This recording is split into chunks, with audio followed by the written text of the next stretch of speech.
I wasn't at the Lights On program. I'll be out in the boxing with probably getting hot probably with my boys. I don't know. I'll be in the street jeopardizing my life. Being hit instead of being out there, somebody drop out, you get hit. Somebody else just standing there like, it's crazy out there. Programs like this keep me alive. I wanted to create a space where that wouldn't be an issue. So we have music, we have video games, we have basketball, we have badminton, we have countless board games, a whole bunch of stuff for the kids to do, but mainly just be safe and have a nice hot meal for them to during these hot summer nights. Absolutely amazing. We are joined by our friend Akbar Cook, principal, Westside High School in beautiful Brick City, Newark, New Jersey. How you doing? How you doing, Steve? We just found out that we were at the same high school. Yes, sir. Essex Catholic. Yes, same time. We were there sir. at the same time? You know. Stop joking. See, why you got to be like that? Hey. By the way, I also want to make it clear that you succeeded in an extraordinary guy who was a mentor of mine, Mr. Potts, Yes. who Nathaniel Potts. Yes. His son, Don, was a close friend of mine in high school. And so when I was looking at what you were doing, I thought, what a legacy, what an impact. And you grew up in the West Ward. Yes, sir. You ever been recognized for this Lights On program? Ellen made a big deal about you on the show, right? She was focusing on 1 million acts of goods. $50,000 check from the show, right? Yes, the first time. Okay. You got national attention. Because what are you doing? Yes, sir. So the big thing was the laundromat was the first thing. Describe that. So we were having kids staying home. My attendance was very low. And after we started knocking on doors and doing some unpacking, we found out the kids were staying home because they didn't have clean clothes. So what better way for me to remove that barrier than to put a laundromat in the school? I didn't know it was going to be so much politics in getting it done, but once it finally got done, we've been doing so many loads of clothes now, and my attendance has went up 10%. So we've removed that barrier, and now we're moving in the right direction. Principal Cook, why do you do this? It's in my DNA. My grandmother was always a caregiver and foster parent to the most disadvantaged youth, and then I had other educators in my family, so it's just in my DNA. This is what I was put on this earth to do, and I'm glad I'm able to do it in my hometown, Newark, New Jersey. And it's the I want to understand more. So this is from 6 p.m. to 11 p.m. Yes. You provide a place, a space for these young people to be. What would happen otherwise to them, for them? So let me take it back some, Steve. When I first got the job and I went to Westside High School, we opened up with the death of a female. I remember. And I didn't know this was happening in schools. And I say I lost another student that year. And I remember that summer, I just was watching RLS Media like it was a police scanner. And everything that was happening in the West Ward, either my kids were doing it or was happening to my kids. See, by the way, time out. We our Stand and Deliver leadership program that we have that Westside participates in, leadership development, we lost one of your students who were some of the students who were killed in that playground. Yes. Wow. At knife point. I mean, violence, death. Pick it up from there. So when we opened up the new school year, we sort of right the ship, and I thought everything was fine. And then we end up having this one kid. He was borderline on the fence of the streets and trying to graduate. He wanted his mother to see him cross the stage. And I want to say about 2 weeks before graduation, he got killed in a drive-by shooting. So I knew I couldn't go another summer not doing anything. I'm a West Ward kid. We used to have a West Ward Boys and Girls Club on Littleton Ave. We have nothing like that. We had the North Ward. We still they don't have have that either. The Broadway's gone either. They're gone. Yes, and the one on. People don't appreciate what the boys should be Boys and Girls Club. It wasn't at the time. It was a place. That place doesn't exist anymore. So you picked up the slack. Yes. So I opened up my school from 6 p.m. to 11 p.m. Monday, Wednesdays, and Fridays. One, I just wanted to feed them because they weren't eating. I found out through other sources that the babies weren't eating over the weekend. So I wanted to do recreation. I wanted to do all these things that would just keep them safe and just let them be kids for that time, because the cops were saying, Cook, this is where crime is most prevalent. So I was like, okay, let's figure it out. First night, I want to say I had 30 people. I had 40-year-old parents, 25-year-old gangbangers, and 8-year-olds. It was like, what do you do? So we end up just kept trudging along and just, rolling balls out and just doing everything. And then I want to say Barry Carter. We all know Barry Carter, writes for NJ.com. And He's for Star Legend? Yeah, Star Legend, NJ Advance, iconic writer. Yes. He's the best.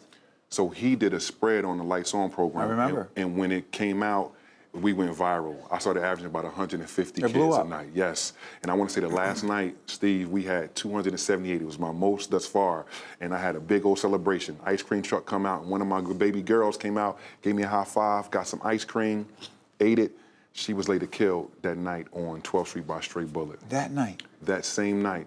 So it drove home the point that I didn't have enough stuff for the ladies. So I went back to my alumni association and said, look, can we do something during the school year on Fridays? Not just wait till the summer to save these kids. Let's do something during the school year. So we started opening up lights on Fridays, every Friday night during the school year, but now it's a more emphasis on the ladies.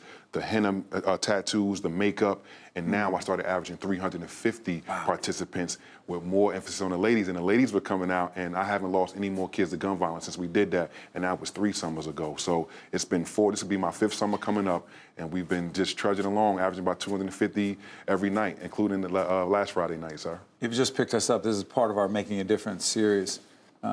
If you're listening on audio right now on the podcast, this is Akbar Cook, principal at Westside High. How long have you been the principal?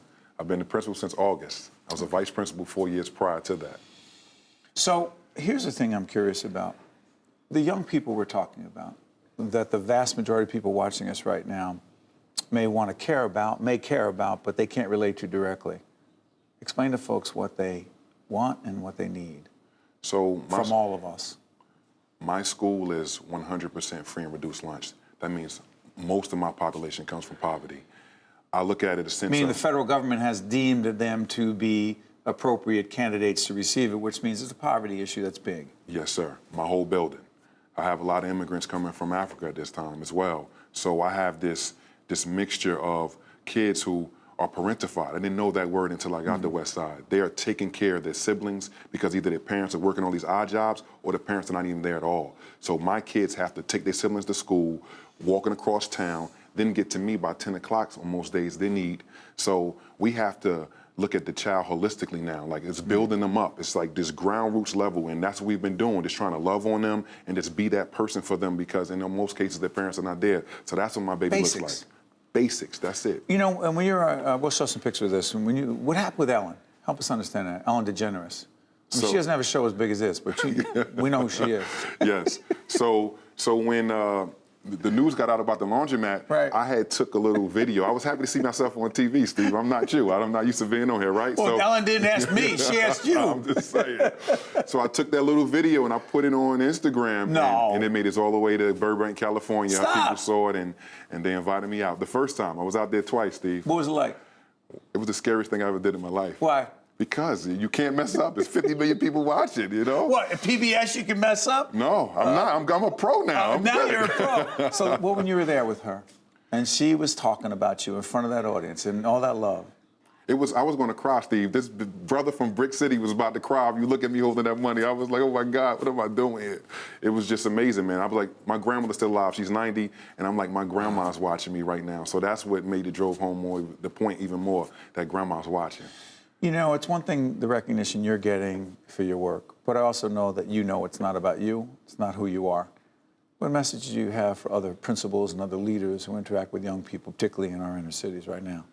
This is the new normal for education, urban education. These kids need us more than ever. Child protective services tend to care more about the elementary babies and the middle school kids, but they forget about the high school kids, and those are my babies. So please don't forget them. They need us more than ever. They're really going through this social media kick.